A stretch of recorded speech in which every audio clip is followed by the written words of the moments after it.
welcome, everybody.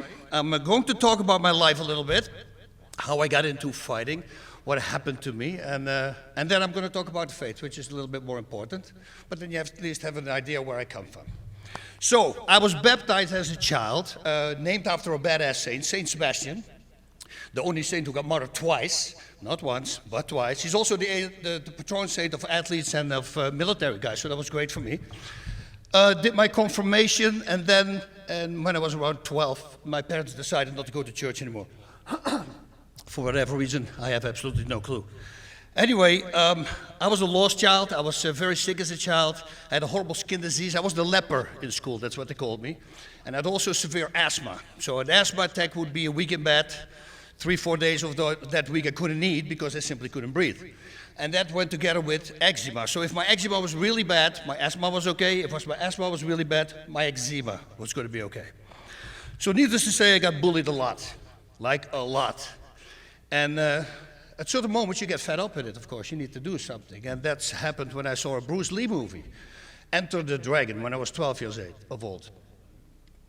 And that movie changed my life because I saw Bruce Lee and I go, wait a minute, if that guy can beat up these big guys, I'm a little guy, if I can do this to the bullies, ooh, revenge is going to be sweet. So I asked my parents if I could do martial arts, but they thought there was violence.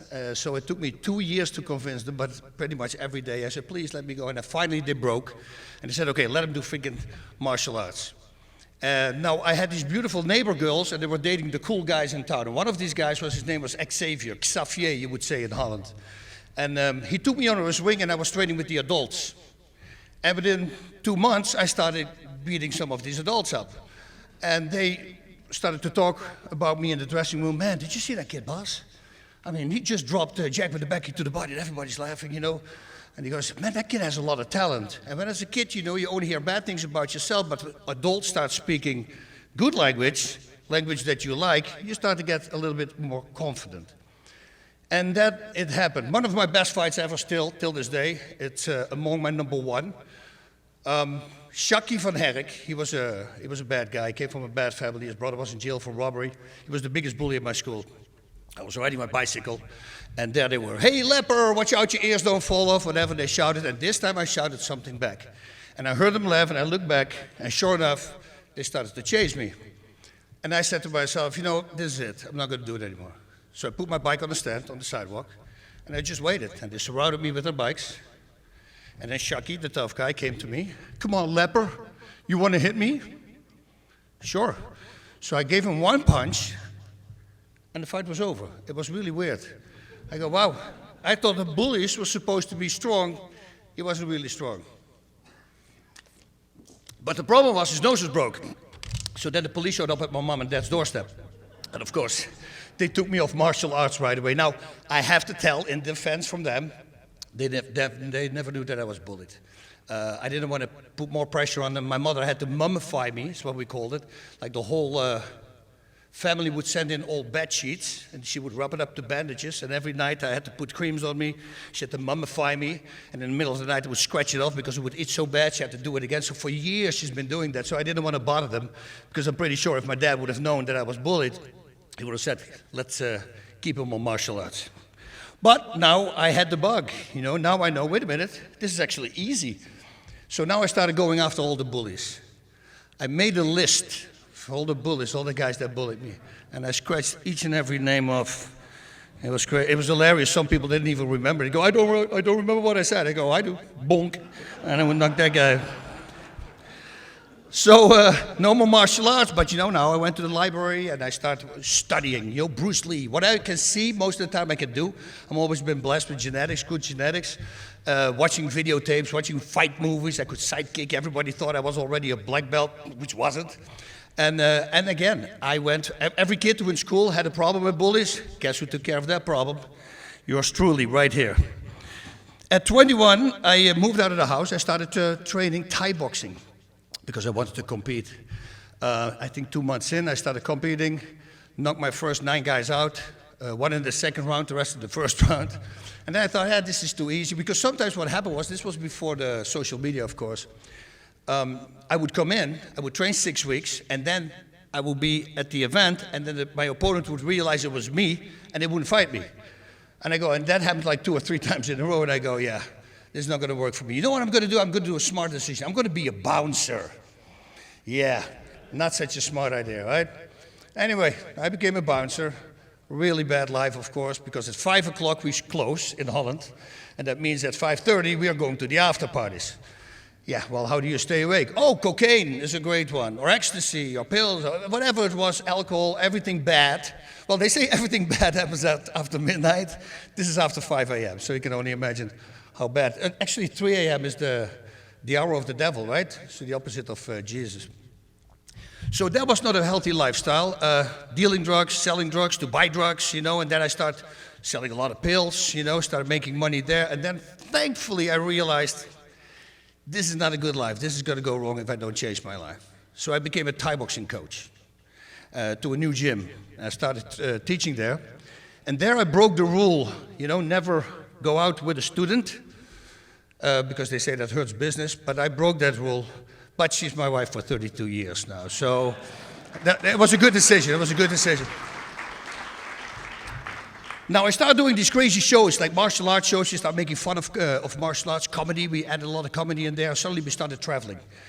We did for Dutch TV, European TV. We went to France, we went to Italy. We did all these crazy shows in the break from a big martial arts event. And on one of these shows, Chris Dolman was there. And I would come up to the ring with like backflips, and I'd make a somersault, and I would jump into the ring. And after that, he stopped me and he says, dude, I know you from Thai boxing. You're such an animal. And now I see you doing all these backflips. I think this new sport that comes around is something for you. It's called free fighting. Free fighting. And what is that? He said, come and check it out. But never something happened. Oh, by the way, my wife said a year before everything started, she had this weird look in her face. And I go, what's going on? She says, you're going to be a famous fighter in Japan. I go, no, I told you I'm not going to fight anymore. She said, yes, you said you're not going to fight in Holland anymore, but you're going to go to Japan. 9 months later, Chris Dolman, that guy, calls me and he says, dude, jump in your car, come to Amsterdam, which is like a 2-hour drive from me, from where I live. And he says, there's some scouts from a new organization here, Pancras, and they're looking for fighters. So I went over there, got into a brawl with one of his champions. He went really hard, so I told him, hey, dude, slow down. We don't have to go hard. They just want to see technique, you know, it's not necessary. But he turned it up, so I stopped him again. I say, listen, it's okay for me, but this is not going to be one-way traffic, you understand, right? I'm going to hit you back. So now it was on, very fast though, high kick in the face, dunk, guy went down, needed a bunch of stitches, and I saw the 2 scouts pointing at me, and they go, we want him. And that was it. I mean, 2.5, 3 months later, I'm fighting in Japan. Never been out of Holland. First trip, 13-hour trip. And I don't know if you've ever been in Europe, it's really tiny, everything. And then you come in Japan, it's like America, you're looking around like, this is the most crazy experience ever. Well, on the day of the fight, I found out, because I didn't know the rules, I didn't know anything actually. I go, what are the rules and who do I fight and what weight class are we fighting? Oh, no, there's no weight class, Mr. Rutten. I said, no weight class? He goes, no, everybody just fights everybody. And then my opponent walks up, it's like 32 pounds heavier than I was. And he goes, so I'm fighting him. Yeah, I said, oh, great, great. So I tried to force a smile. I said, how many rounds are we fighting? He goes, oh, just 1 round. I said, just 1 round. How many minutes? He goes, 30. 30 minutes, 1 round. 32 pounds heavier. Yeah, that's not going to be fun. But it was a lot of fun. Because of 43 seconds, oh yeah. And I dropped the guy. It went a little too hard. He was in a coma for 2 days. So that was scary. I stayed in Japan because he was a nice guy before he came to shake my hand, and I felt really bad. Fortunately, he came out of it, and he was okay. And the next day, this was the wildest thing. I'm walking on the street, and like every 10, 15 people, they're bowing at me. And I go, what the heck is going on? And then I passed the newspaper stands, and it was a picture of me hanging in the air in the splits. So I didn't even know that I did that after the fight. I was so excited that I jumped in the splits to all the corners. And then below me was the guy laying knocked out on the ground. So I go, oh, so that's how these people recognize me. And that was it. My career started. I won my next fight by knockout, then I lost one by submission. Submission, for the people who don't know what it is like judo, jiu-jitsu. You push or twist a limb in the direction it's not to go, that's a submission. You know, it's going to hurt. It's like they say the gentle art of folding clothes with a person in it. That's what they also say. I like that one. So then I lost by submission, won a few more fights by knockout, lost again by submission, and then I lost my last fight by way of submission. And I'm a sore loser. And then I told myself, I'm going to have to learn this game. Because Amsterdam is a 2-hour drive for me. Sometimes when I arrived there, the fighters wouldn't even train with me. It was really weird. There was a weird thing going on. But I found this one guy, Leon Van Dijk, 19 years old, super strong. I was 28, 29 at the time. I started late. And we started just rolling on the ground 2 or 3 times a day. And I became obsessed with it. I mean, I would wake up my wife in the middle of the night because I would dream a submission. I would put her in that submission. And I would say, hurts your shoulder, right? Yeah, shoulder. Okay, so I would write it down. And then the next day I would go to the gym and try it out on people. And when you love something, you do it a lot. And when you do something a lot, you get good at it. So this was fun because my last fight I lost by submission. I won my next 8 fights by way of submission. Now everybody in Japan was like, what's going on? I actually never lost a fight anymore. I didn't lose in my last 22 fights. All because I made that conscious decision to work on my weakness. That of course comes back because that was the faith as well. But if you work hard, you can go back. Anyway. Had the matchmaker from Japan, or from the UFC, came to Japan because I was already knocking out UFC champions who will come to the organization that I fought for, and I will beat those guys. So the matchmaker came over and he says, hey, after I stopped another guy, he says, we want to fight, have you in the UFC. I said, cool. I said, let me fight my fights. I get 3 fights under the contract, but that's like 5 months. Like, people don't understand. These fighters nowadays, they fight once or twice a year. I fought 8 fights my first year, 9 fights my second year. We were going. We had a high freak. If I wasn't injured, why not fight and make money, right? So I went to the UFC in 1997. I moved with my family, my wife and my daughter, 1 daughter at the time. Well, 2, but that's from a different marriage. She lives in Holland. And that was it. We became American citizens. I went to the UFC, became the UFC heavyweight champion. All the injuries that I already gathered all over these years, they really started to play a major role in my life. So I couldn't train anymore, so I retired from fighting. Now, it's God, man. He directs everything. It's so crazy how that works because suddenly I'm a commentator. I never knew it. I didn't know anything about commentating. To tell you a real fast story, the first time I commentated, I didn't even know to bring a suit. So they told me, says, hey, where's your suit? I go, what suit? And they thought I was kidding. I said, oh, nobody told me to bring a suit. I never look at the commentators. I don't know. So I had to do it in my shorts and my flip-flops and my Hawaiian shirt on. Yeah, try to explain that to the people from the movie business. They don't really like that. But it worked out. It became actually a kind of a skit that we were doing every time. So the first time was such a success. Now every show we had to open with some weird thing, not in suit, but something different. Commentating, teaching military, teaching fighters, teaching law enforcement, the Navy SEALs. I mean, I started training everybody, but I also started drinking a lot. It's one of those things that, if you're used to knocking somebody out in front of 15,000 people, that's a rush, and you start missing that rush, and what you do, you replace it. You find a replacement drug, which the drug of choice was for me was alcohol and drugs. And although I'm a very happy drunk, so I will dance with my children, I will never be an angry person, you're still not a good father, you're still not a good husband, you're not a man, you're not a real man, because you're not in control of yourself. Now, from 2002, till 2006, I started getting attacked. We moved to a new house, and we felt immediately there was a presence there. It was somebody who passed away, a woman. My kids saw her, I see her. They saw her face. My daughter could describe what she looked like. And I started getting these physical attacks in the middle of the night. So I would wake up, and then I would look around, I would sit up, and suddenly I get pushed in the bed, and then my whole upper body was something like somebody sat on it.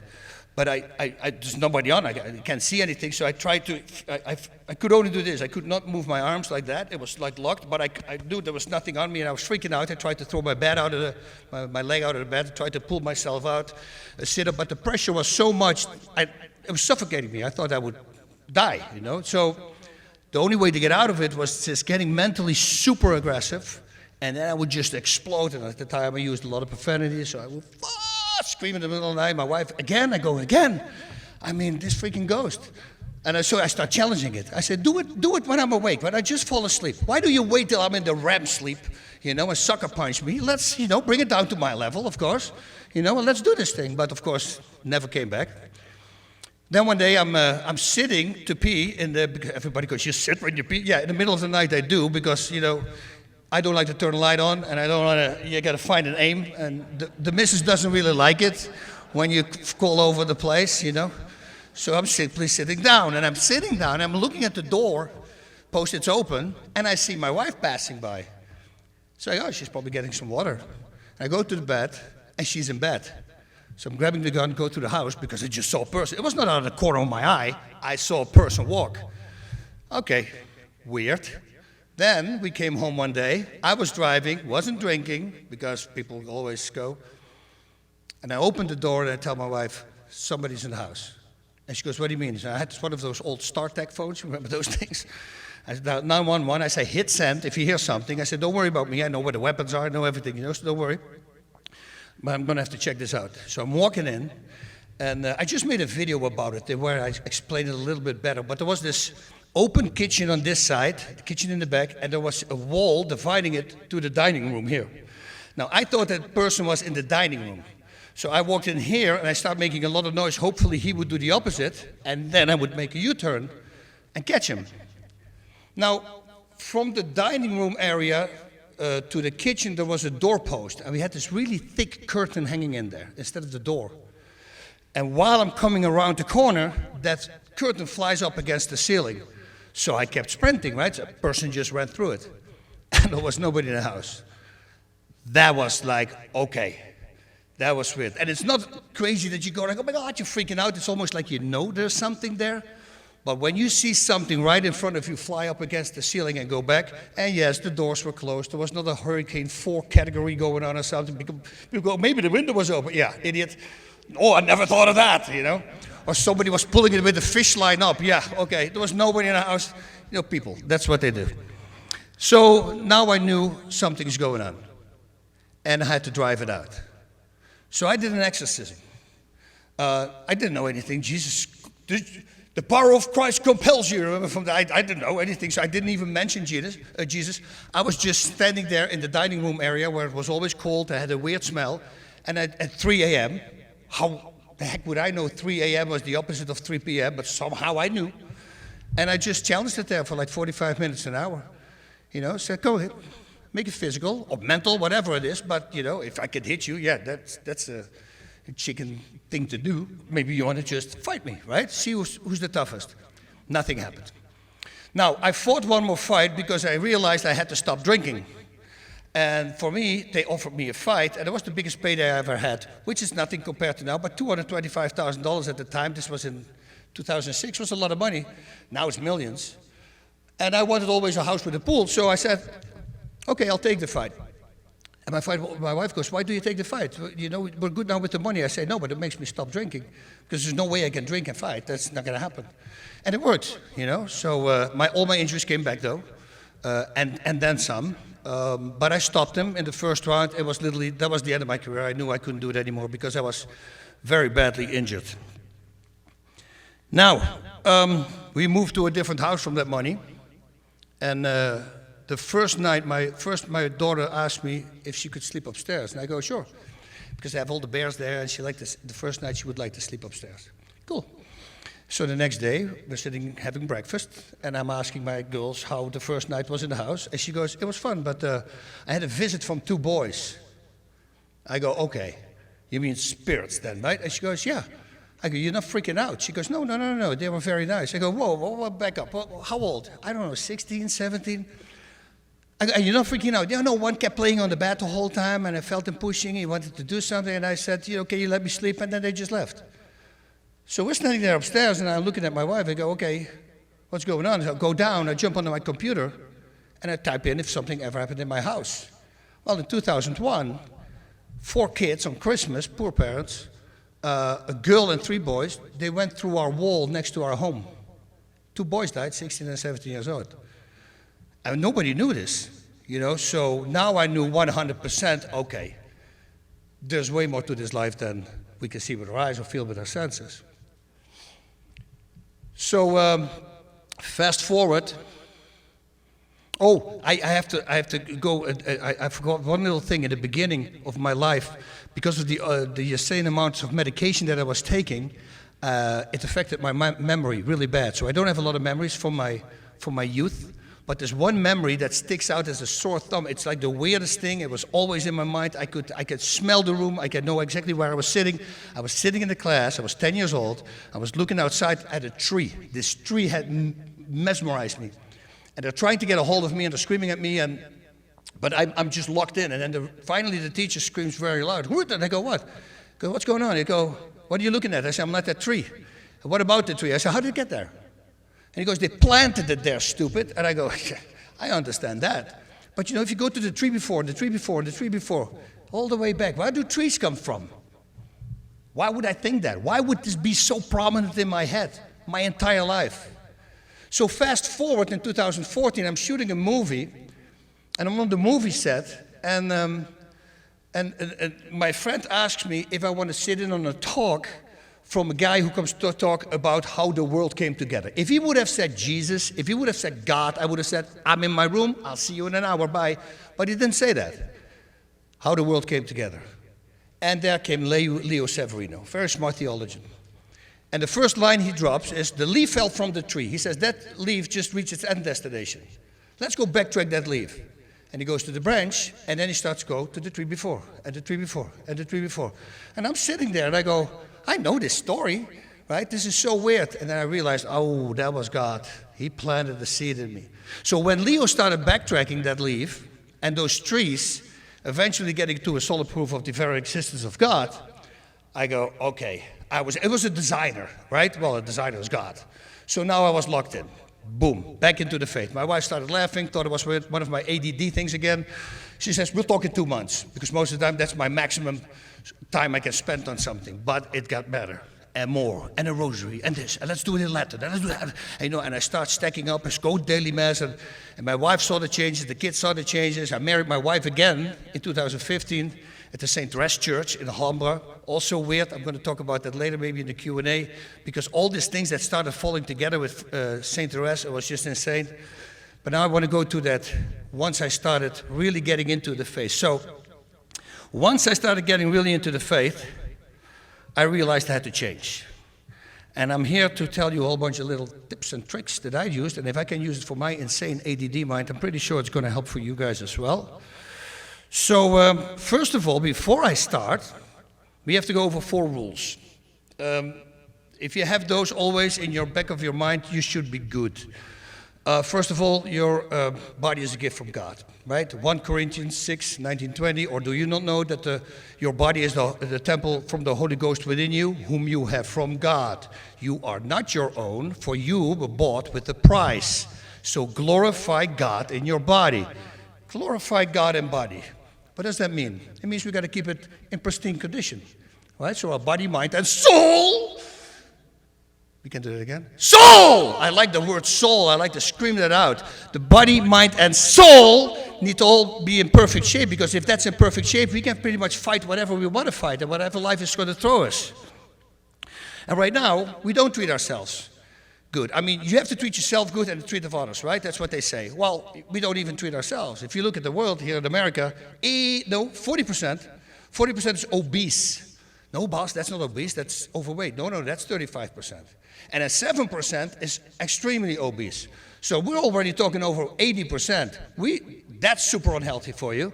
That's not treating your body as a gift from the Holy Ghost within you. Then you have the drinking, the drugs, every vice out there. We don't treat ourselves with respect. Guys, this is important. The 2 greatest commandments that Jesus ever gave: love God with all your might, all your soul, all your heart. Love God above everything. But number 2, treat thy neighbor as thyself. Okay, treat thy neighbor as thyself. As A is B, B is A. So treat thyself also as thy neighbor. Whoa, that's weird. Why would you say that? I say that because when I came back to the faith, I realized that, I stopped all the big sinning things. And I thought, I was the man already. And only the bad things that I did, I would do it to myself. It's the drinking and the drugs. I'm not affecting everybody else with it. Oh, you are. In the eyes of God, whatever you do to yourself is the same as doing it to your neighbor. So that means your whole family around you, they're affected by it. It's the same as you're overweight, you can't stop eating. It's very dangerous for you. You want to be on this planet as long as you want, right? With your family and your friends. So you have to clean up your life.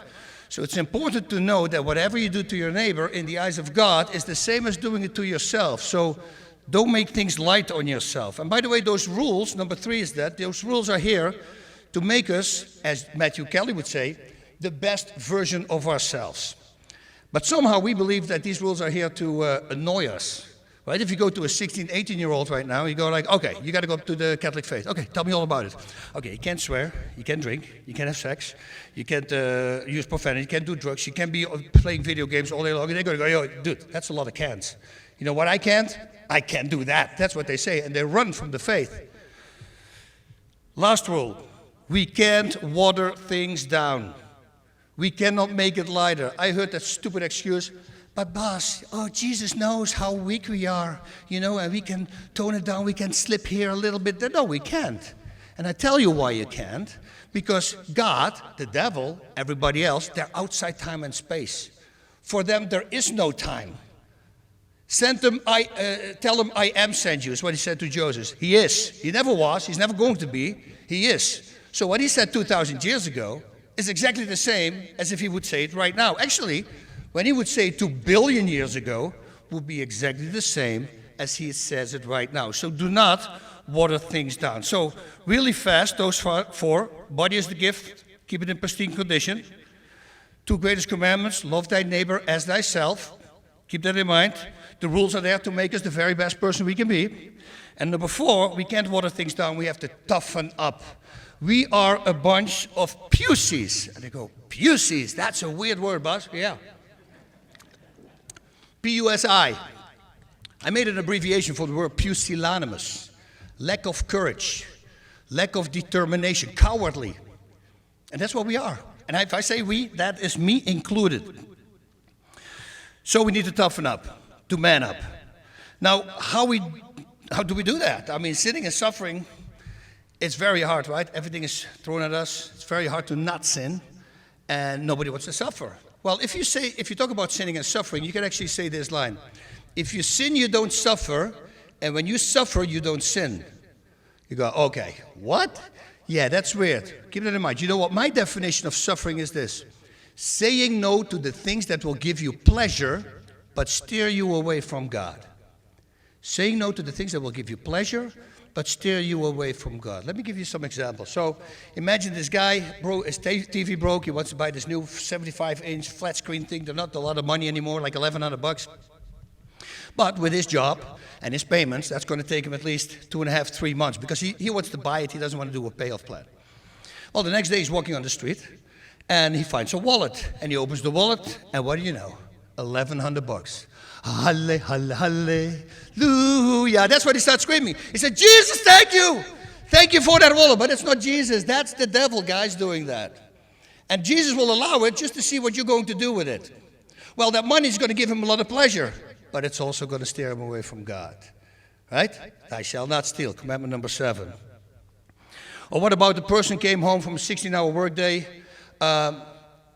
He still has to eat, he still has to shower, and the next day has to get up at 4 o'clock again, another 16-hour day. Now, normally when he's stressed out like he is right now, he likes to drink a 6-pack. Well, that 6-pack is going to give him a lot of pleasure. Saying no to that 6-pack, because it's going to steer him away from God, sobriety, right, is going to be hard to do. What about gossiping? We all know we shouldn't gossip.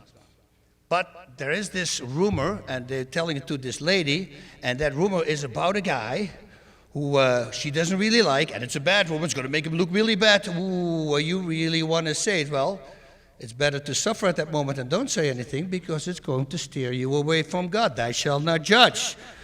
Or what about the 45-year-old who's in a bar, he's married, and he starts talking to this cute 25-year-old, had a few drinks, and then, what do you know, she invites him to her apartment. That's going to be a lot of pleasure. Yeah, continence though, also steers him away from God. No sex outside of your marriage. So all of us know that these things are wrong to do. But again, why do we do it? Because we are pussies. Lack of courage. Now, Scott Hahn had a good one for that. Scott Hahn, when I was visiting the Franciscan University of Steubenville, we jumped in the class with Scott, and he dropped the line. I love that line. He said, we don't suffer because we sin. We don't suffer because we sin. He sounds like Sean Connery a little bit, right? We sin because we do not want to suffer. Whoa. And that's exactly what I just said, right? If you go over this one, the guy who finds the wallet, if he doesn't want to suffer, he will sin. The person who drinks the 6 drinks, if that person doesn't want to suffer at that moment, that person will sin. The gossiping person will sin if she can't control herself. And of course, it's the same. If you don't want to suffer, you're going to sin with the person who wants to cheat on his wife. So here we go. Stealing, drinking, gossiping, cheating, and lust. All of us know these things are wrong to do, but somehow our fallen nature pulls us to enjoy these things. It's great suffering to reject the things we know are wrong and to do the right thing. But here's something we don't think about a lot. Either way, even giving in to any of these temptations will also lead to suffering. I mean, think about it. The person with the 6-pack, that person, if they drink the 6-pack, the next day up at 4 o'clock with a hangover, not a 16-hour day, oh, that person will suffer. The gossiping person, well, he or she will get a name as being untrustworthy. Or what if the person spoken about finds out? It's even more so for us who are devout Catholics. I mean, if we really try to live by the rules we know we all should live by, there's also going to be some suffering involved, and not just the physical ailments. And the reason is because we have a Catholic conscience. We know what is right and what is wrong, and we know what ultimately is best for us. And often we know precisely because of the pain of conscience, which is such a blessing if you listen to it, because it's like God speaking to you without words. For instance, if that guy with the wallet keeps the money, and the guy wants to cheat on his wife, cheats, even when nobody else finds out, they will suffer the guilt of conscience. Now, if they decide to leave this planet without a proper reparation, well, the wrath of Almighty God and the immense suffering in purgatory in the next. If they go to confession, well, they will suffer the humiliation of confessing their sin and the penances. Then again, here's the thing. After the confession and reparation, that suffering becomes so much easier than the suffering of guilt.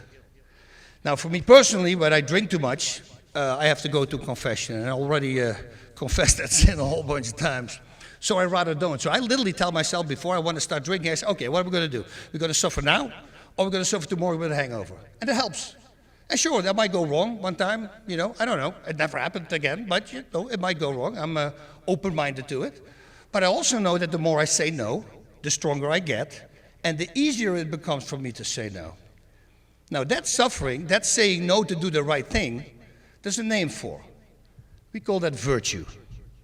Virtue is the building of good habits. Virtue causes pain at first, but then it becomes a delight of the soul. It's like ice skating, right? First time, I don't know if you ever tried it. Trust me, not fun. I mean, it's uncoordinated, you fall, it's painful, it's not really fun. But once you stick with it, it becomes so fulfilling. The pain disappears, but the excellence remains. Then again, like everything else in life, there's always a flip side to that coin. The more we give in to bad habits, the weaker we get, and the harder it becomes for us to say no. That one we call vice. So virtue makes you stronger, vice makes you worse, weaker. And again, virtue causes pain at first, but then it becomes a delight beyond imagining. It's actually what we're made for. Vice is the opposite. Vice will give you pleasure first, but then you just wait, and especially if you're a decent guy, oh yeah, the pain will come. Now, when people ask me what kind of man I want to be, I have my go-to answer. So if you saw some videos of me, that's the same answer you're going to get. I want to be a man who is in control of his weaknesses, vices, and imperfections. A man who is not a slave to his passions, emotions, and desires, but a real man who is in control of himself. Well, you can only become in control of yourself by suffering. And one more time so you don't forget, suffering is saying no to the things that will give you pleasure, but steer you away from God. So you can only become a tough guy by suffering. And I'm not talking about what society believes a tough guy is. I looked it up for you guys on the Urban Dictionary. Watch this. A man, typically strong, typically hot-tempered, and down to put up a fight. Tough guys are defined as, and by the way, I don't know, I always do this narrating voice. I don't know why I do this. So weird. Tough guys are defined as dudes who throw punches and won't back down. They're not afraid of anyone, they fight really well, and they ought to be feared. Yeah. And then society also believes that tough guys use a lot of profanity, say whatever they want to say, talk down to their women in public. or to any person for that matter, and who are in control because they scream the loudest. Yeah, that blows me away because when I was younger, that was exactly what I thought. And now you realize that those guys are the opposite of tough guys. They can't say no to their vices. They can't control their anger, their pride, their vanity, the passions. So are the tough guys then? Because they can beat somebody up. Whoa, that would be great for me. Because although I'm getting older, I can still do it. But that's not the point. The point is that the far stronger man is in control of himself. The far stronger man can beat himself up. The far stronger man is the guy who can beat out his vices and build up his virtues. That's a real man. Now, fake weak men are those who give in to any kind of pleasure and who are too weak to take responsibility for their actions. The guy who gets a girl pregnant splits. The guy who wants to be a criminal because a regular job, oh, it's below him. And actually, he's going to have to learn an art. Oh my God, it's so hard. Or what about those guys who they're always right, even when they're wrong? Those are the guys that don't take care of their body, mind, and soul. There's the soul again. We live in a sister society right now. Not a lot of people want to suffer anymore. Nobody can handle resistance anymore. St. Thomas Aquinas has a name for it. He calls it effeminacy. Yeah, that doesn't sound right, right? Effeminacy. It's an attachment to pleasure and an unwillingness to suffer. Men have become effeminate. Men have become unmanly. Think about it. Did you know that a 22-year-old male right now has the same testosterone level as a 67-year-old had in 2000? What's going on? The chances that your father has double the amount of testosterone than you, if you're 22 right now, astronomically high. And then people go, oh no, it's because of the food. It's not the food. We don't get challenged anymore. Everything is a freaking cheat code. Everything is a pill. Nobody has time to make time to go to the gym. Be healthy. No, I pop a pill for losing weight. Pop a pill for heartburn. Pop a pill for blood pressure, cholesterol. I mean, you name it. Oh, I can't handle a situation. Freaking pop a pill. I can't go to sleep. Everything is a pill. Everything is a cheat code. Nobody wants to suffer anymore. All the while, and I speak out of experience because I was on a wrong path, and I was taking all these medications. Then when I got back to the faith, I started working out again. I started eating healthy, living healthy, drinking healthy, everything healthy, and now I don't use anything. I was taking statins for crying out loud, and now I don't use anything. Now the kicker is this though. Many of us want to suffer for the things that we get to pursue here on earth. Think about it. Athletes, right? Any athlete, but let's say fighting. Well, 3-4 times a day, you're going to have to work out. You're going to get injured. You have to work around your injuries. You can't eat what you want. You can't drink what you want. You can't drink alcohol. Can't go to parties. Maybe there's Christmas coming up. Well, I'm going to have a fight. It's a very restricted life. All for a few brief moments of glory in some competition. Makes no sense. Musicians. Who here knows Stephen Quadros, by any chance? Anybody heard of Stephen Quadros? Now, if a hand would go up, you would say he's a martial arts commentator. I worked with a guy, he's a phenomenal commentator. What people don't know is that this guy is probably top 300 in a drummer in the world. Like, I'm a good drummer. That guy just can do pretty much with one hand, can do what I can do with two hands. It's like the most insane thing. So I asked him, I said, how on earth did you get so good? He goes, I was playing 8 to 10 hours a day. Years, 8 and 10 hours a day. None of you heard of him. Maybe as a sports commentator, but not drumming. Businessman, giving up all huge sacrifices, saying no to a lot of things, working long hours just to make a few bucks more. It's crazy. All of us don't mind suffering for temporal goods. Goods that don't last. Goods that don't fulfill. It's crazy. And by the way, do you know that millionaires have some of the highest suicide rates in the world? Why would that be? They can buy whatever they want. I know a whole bunch of guys with money, fame, and power. And I got to tell you, between those guys, there's 2 Catholics. And those guys have a happy life. It's weird, right? All these other ones, they can jump on a boat, a yacht, they can do whatever they want to do for the rest of their lives. They're not fulfilled. Now, for us Catholics, confessions are at an all-time low. But if you want to go to a beauty parlor, well, you're going to have to make an appointment because they're booked up to the gills. So again, we all want to suffer for the things that we want to pursue here on earth. Money, fame, looking good. But is the outside so much more important than the inside? Isn't what Jesus offers us so much better than that? I mean, if we are willing to make such huge sacrifices for goods that we cannot keep, shouldn't we be willing to make even greater sacrifices to gain eternal happiness of heaven? Right? But we don't. It's the most insane thing. Like we have no foresight whatsoever. Why is that? Well, I get you the reason, but you're not going to like it when I say that. It's because we are not really convinced heaven is real. Has to be. Think about it. If you wake up in the morning, right? And I'm opening my eyes and Jesus stands next to my bed. And I say, good morning, Jesus. He says, good morning, Sebastian. I go, how are you doing, Jesus? He goes, I am. I go, you are what? He goes, I am. Oh, okay, got it. It's a joke. You're making a joke. Funny. But then Jesus says, he's like Lady of Fatima. He says, hey, boss, remember, right? Today, you don't want to go here. And he opens the floor and you see hell. You go, nah, I don't really want to go there. He whoop, closes it up and he opens the sky and there's heaven. Oh yeah, I want to go there. Do you think that if that would happen to every single person in the world, that we would be in the trouble that we're in right now? No, we wouldn't. Because then they would believe. What we need is the faith of a mustard seed, is what he said. And we can move a freaking mountain.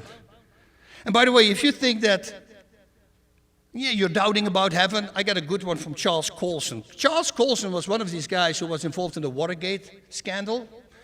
He said this, I know the resurrection is a fact, and Watergate proved it to me. How? Because 12 men testified they had seen Jesus raised from the dead.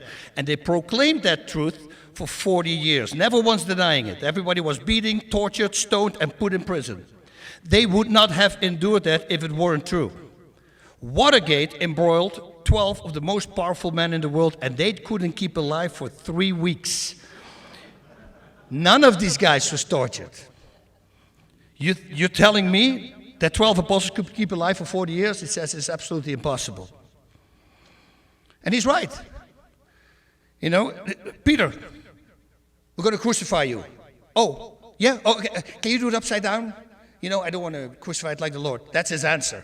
Can you do it upside down? That doesn't look like he's really afraid. He knows exactly where he's going. St. Lawrence, did you hear of that guy? He got barbecued alive. They put him on a grill. He's proclaiming the gospel the whole time while they're barbecuing him. And then, at the moment he calls to his torturers, he says, hey, I think I'm done on this side. Can you flip me over? And then he continues preaching the gospel. Doesn't sound like a guy who's afraid where he's going to go. St. Bartholomew.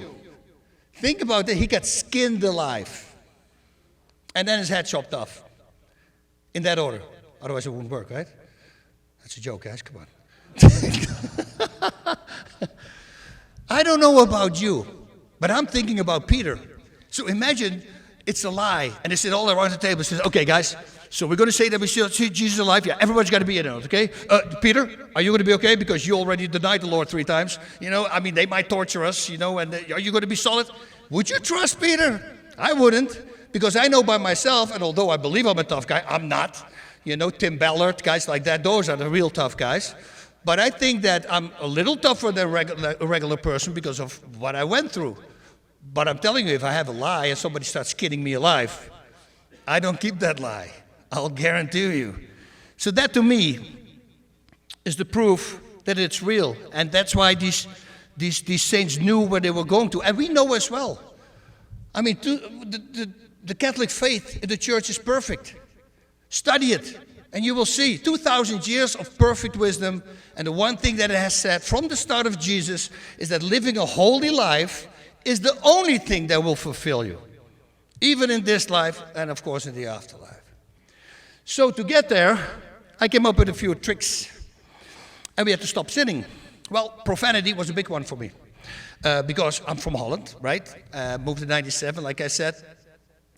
Every movie, it's all F-bombs, it's all, so I thought this is the way they speak here. So I was using a lot of profanity. And a friend of mine suggested a rubber band. Hey, the rubber band man, you see, now it comes back. A little tiny rubber band. Every time you say a bad word, you spank yourself. Time out will not work, by the way. That's why this whole world's down the drain, time outs. You know, a little slap, kid understands. Time out, go stand in the corner. What? You want me to do what? In the corner, yeah. Think about what I did. Yeah, okay. You know, it makes no sense. Spanking yourself for something you did wrong. This thing, this little tiny, take a thin one. Don't take a thick one, because that has no impact. If you don't feel the first time, do it 2 or 3 times in a row. I'm telling you, and this is coming from a guy who used to professionally fight, it hurts. So my profanity was gone pretty fast. I think within a month it was 90% less. And now, sometimes it happens when I quote a movie, maybe. I say something, and then I ask for forgiveness right away. I say, sorry, just my mouth too profane. You don't want to do it. You only want to speak truth with it. That's what your mouth is, that's where it's for. Let me see. Oh, yeah, of course, I'm going to give you some examples. So imagine now, I'm on the street, a guy goes in my face, and he starts yelling, and normally, when I would have knocked him out, now I just pull the rubber band, and I don't say anything. Or if I make a Catholic post, hey, I'm going to speak here and there, and then you always have these agnostics or these atheists, they feel the need to freaking attack you, and they go, normally, I would have answered, now I just pull the rubber band, and I let it go. Or what about a guy who's driving in a car, obnoxious, loud, screaming at people, sees this 85-year-old, spits at the woman, I just pull the rubber band. Okay, that's a lie. I will probably pull him out of the car, stomp on his head a little bit, but right after I did that, I will pull the rubber band again, so it's going to be okay. Now, there's another thing that I do when I pull the rubber band. I say something. And now you're going to go, okay, I know what he's doing. I say, BAM!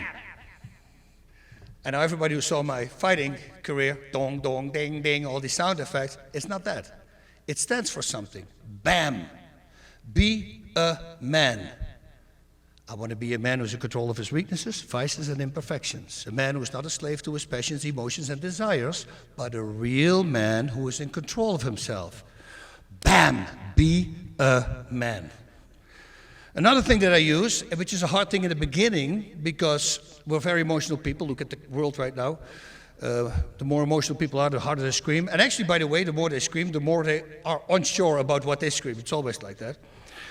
But if you can catch yourself and step away, keep the emotion out of it, and you want to say something or you want to do an action, whatever it is, just ask yourself, is this what I'm about to do or say going to make me smarter, mentally stronger, or bring me closer to God? Now, officially, for us, Catholics, closer to God, this should be the only answer. But since I do this talk also in front of other people, and some atheists are there, so forget about God now for you. But is this going to make me smarter or mentally stronger? And if the answer is no, why would you do it? Makes no sense. Pride, that's a big one. Ooh, pride and fog. I had to watch out, say it, F-O-G, fear of God. So, pride is when we believe that our ways are better than His ways. Essentially, we are saying we know better than God. In other words, we act as if we are God, since, well, nobody's better than God, right? Now, when I came back to the faith, EWTN, iHeartRadio, right away jumped on me. They wanted to interview me, but I was just 4 months back. I wasn't really full-on into the faith, didn't know a lot about it. The interview went well, but then he asked me that last question. And he says, do you have a healthy fear of God? And I go, no. And he got awfully quiet on the other side. And he goes, "Nut, you don't." I go, "No, because I already thought I had everything under control. I'm not cheating, I'm not lying, I don't do these things." But it's not about that. Because I found out that pride is in a lot of things. And this is how I found out. So normally when I drive on the freeway or wherever I drive, if somebody cuts me off, I get aggravated by it. Why wouldn't they drive like a normal person would drive, right? Then one time I was sitting shotgun. My buddy, also Catholic, was driving, and somebody cuts him off, and he gets angry. And I go, "Dude, it's just a dumbass, let him go." And then I'm sitting still, I look at him, and he goes, "What?" I go, "Dude, it's pride." And he goes, "What is pride?" I go, "It's when I drive and they cut me off, I get angry. But when you drive and they cut you off, I don't get angry. So I see it as a personal attack on me." It's like that guy drives on the street and he says, "Oh, that Ford Explorer right there is Bas Rutten. You know what? I'm going to cut him off." That's going to be a smart idea, right? I'm really thinking it is about me. And then I thought, okay, now I start seeing it everywhere. You hold the door open for somebody. That person doesn't thank you. You get aggravated. That's pride. You walk on the parking lot. Somebody backs up his car. He doesn't see you. You get angry. That's pride. You brought coffee to your work people, you know, everybody thanks you, one person doesn't thank you, you get aggravated. That's pride. This is a bad one, and I used to do this. I'm such a douche. I still am. I don't know. Ask my wife, she'll give you an honest answer. Like, if I had a good day, I would walk in the street and I see somebody, I go, hey, how you doing? And if they wouldn't say anything back, I say, oh, I'm good too, thank you so much for asking. What an idiot. I don't know anything about this person, right? She might be having agoraphobia, afraid to get out of the house, but she was forced to do it. Somebody might have died in her family.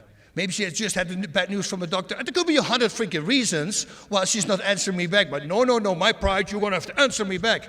But you see, it comes back for everything. And by the way, the guy who cuts you off in traffic, just know that could be a Nobel Prize winning physicist who happened to have a phone call that his wife is in the hospital.